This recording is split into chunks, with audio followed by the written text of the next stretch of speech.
I never made it, but I know what it takes. I'm motivated by a mix of emotion. Got my statement, and I'm reading it slow so I can understand it fully. Appreciate my stand and go out of this world and right on time. Oh, never in my life have I seen the sky light up like this.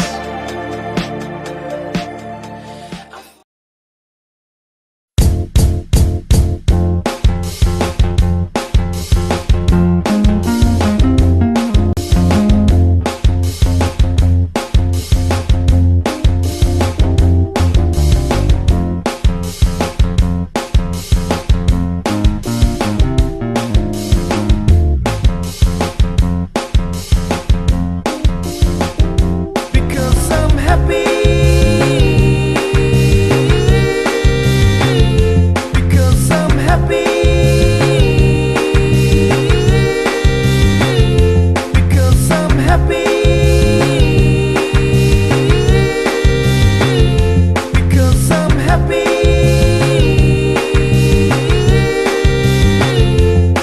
Welcome and a very good morning. Today we are conducting an interview with Dr. Faisal Basri from Faculty of Management UC. For your information, Dr. Faisal has a PhD in Islamic Finance from Durham University. We choose Dr. Faisal as our prominent person because we can take inspiration from him, from what he's been through and his journey. Okay, Doctor.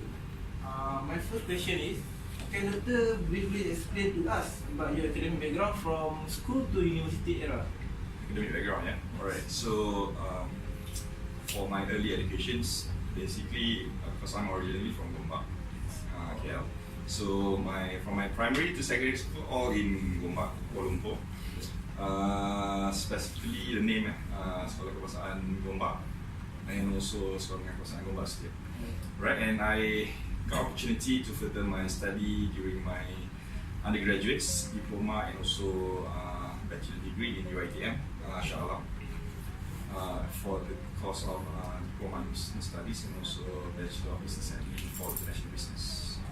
Right, and after that, actually I worked for a while, and I decided to pursue my masters in business admin, MBA, also from UiTM, Shah Alam.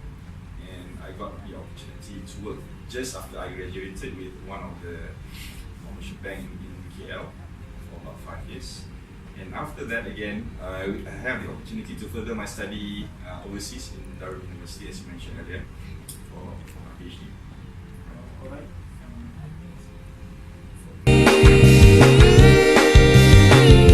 Because I'm happy.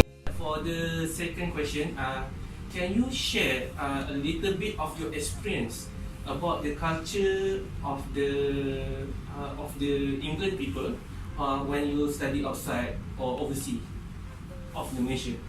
Do you see a little different? Alright, thank you. I'm quite blessed because I have the opportunity to study abroad for about 3.5 years. So obviously there will be some I can say major differences with regards to culture and also especially the weather.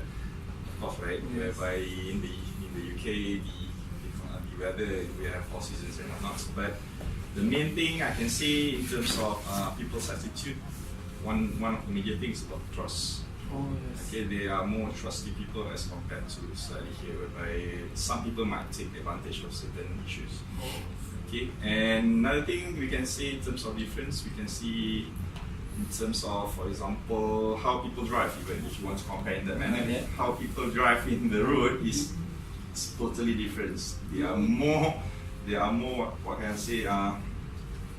More professional. Yeah, professional, or maybe they are more considerate. Considerate. So, for example, if you want to come out from your parking spot, what do you do here? Give signal first. No, you're from the parking spot. You want to go out. Yes. Then you drive past through that. That's what we'll do. When you see one car want to go out from the parking spot, but you don't want to take the spot. You just want to go. Just reverse any other apa consider You obviously you will horn the person Yes. to stop because you want to go through. Yes, So yes. from that perspective, they will wait for you to go get out from the spot. Okay. Okay, and then they will proceed with their journey.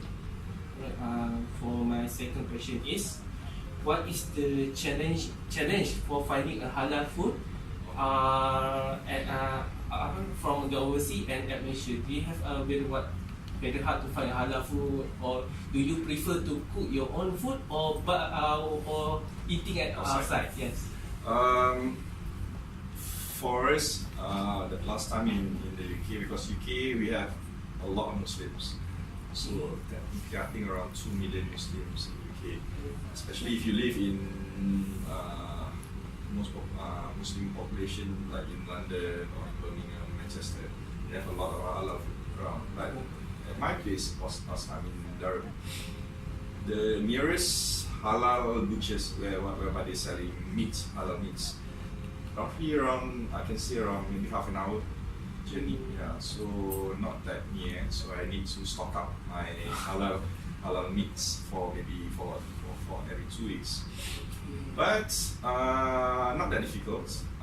We survive technically. But if you ask me earlier with regards to whether I cook, it's not I cook.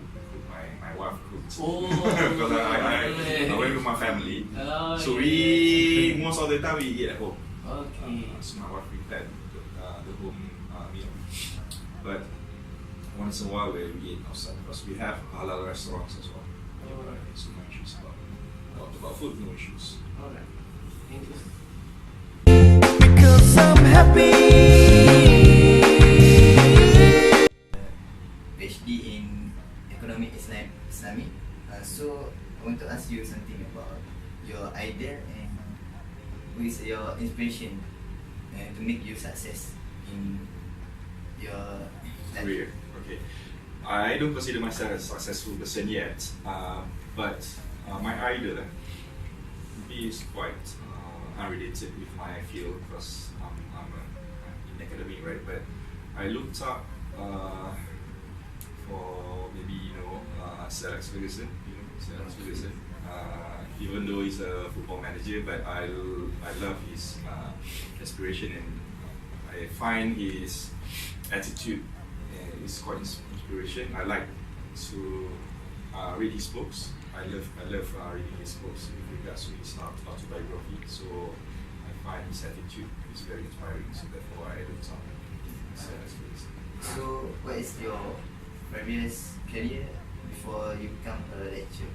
Okay, as I mentioned during the first question, I fortunate to have opportunity to work in a bank before as I joined as a lecturer. So I worked in a bank for about 5 years, 4 to 5 years. But yeah, before I became a lecturer, I worked in a bank, commercial bank.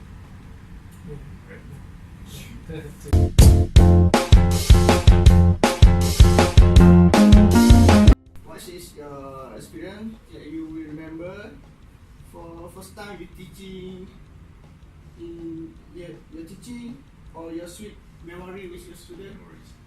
Okay, I can remember quite well my first class in 2011 when I started working as a lecturer, but not here in previous institution. It's a big hall. It's in a lecture hall, right? So I think around 200 people, 200 students. Yeah, it's quite daunting at first. So it's quite a significant memory because I can still remember during the first lesson whereby people staring at me. So, but I cook quite well, and therefore after a few lessons it became natural. Yeah. In terms of memories, because I teach quite a number of years. Some of my former students already graduated and then they become successful and they're still in contact with me, and just last weekend I had a wedding for my former students. So yeah, it's really nice to see them become successful after they graduated. Okay, Doctor, for next question is, do you have any experience, your idea about business? Business. Personally, I don't have any business, but my father and my grandfather is a businessman, right? So even though they are quite considered as traditional businessmen because they own a shop and whatnot, but for me, I think for the coming future generations, it's very good.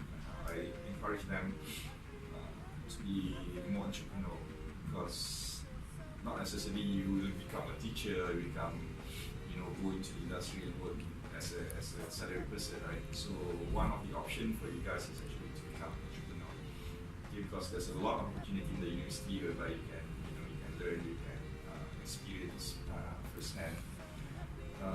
In terms of the specific business, maybe because nowadays it's all about IT, right? So a lot of online business is easy to set up with a low operating cost. So perhaps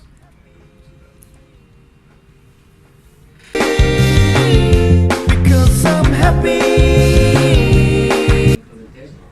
Later, I also have some questions to ask my friends. So, firstly, can you give us advice about investment conventional and Islamic? what is investment of Islamic or conventional? So the first thing, obviously, since my background is in Islamic finance, right? So obviously, as a Muslim, you should consider very highly on investing in the Sharia compliant types of instruments, because there's a plenty of investment that we can consider as Sharia compliant. So if you have a lot of money, obviously go to the share market, invest in the Sharia compliant companies in shares. But if you have limited resources, initially perhaps you can go into unit trust, whereby we have plenty types of unit trust that can give quite good returns, okay, especially equity related unit trusts. So for the next question, as we know that US lecturer, Okay. University busy with many classes, Okay. and also many works to be done Okay. in a very short time. Alright. So how you manage your time Okay. and maintain your healthy lifestyle? Okay, lifestyle. To be honest, I can't say that I have a perfect in terms of healthy lifestyle, because I may have to skip certain routine that I used to do before, like sports and whatnot, because of the very busy schedule, right? And especially since I live quite far from here, because I live in Sumanjaya, and I travel from Sumanjaya to here every day. So I commute, I spend a lot of time commuting. So in terms of how I manage my time, obviously I need proper schedule. Okay, so I try to stick as close as possible to the schedule in order to complete all my tasks, because besides, as you know, as a lecturer, you have your classes to attend, so you have to do a lot of other things like research and whatnot. So what I do, I plan my work and try to stick to it as close as possible. But obviously, sometimes other things come out, so I have to amend my schedule. So yeah, in terms of healthy lifestyle, like I said, as alternative to sports, because I used to have plenty of time for sports, but nowadays, as alternative, maybe I walk a lot. Thank you, Doctor. That's all from us. Right, thank you very much. Right.